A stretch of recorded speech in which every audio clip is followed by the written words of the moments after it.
So guys आज धेरै पछि म एउटा कुरा गर्दैछु हैन। यो पुरै जग्गामा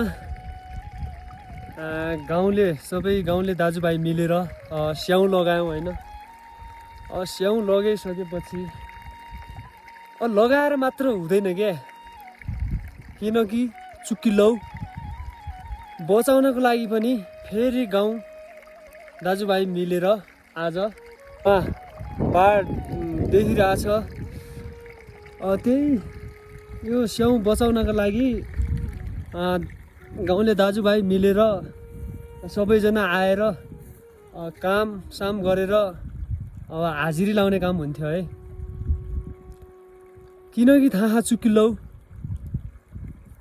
योजना पैसा आउने भइदियो भए मेरो हाजिरी रहिगयो, कहाँ यति दिन गल्ती भए कहाँ यति दिन आए हौ भन्दा छिया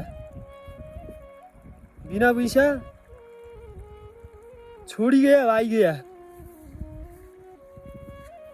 हो गाउँठाउँमा यस्तै हुन्छ हैन। अब यो पुरा चट्ट यो स्याउ यो पुरा यो स्याउ हुन्छ।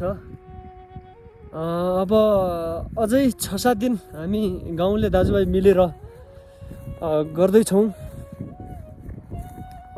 त्यही आशा छ मसँग हैन। त्यही आशा गर्नु पर्यो, गाउँले दाजुभाइ मिल्नु पर्यो।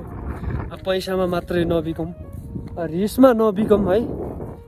अलि रिसाएर आउने नगरौँ, माया मिसाएर आउने गरौँ। कुनै त्यो मान्छे पनि अवश्य फेरि फर्कुने छ।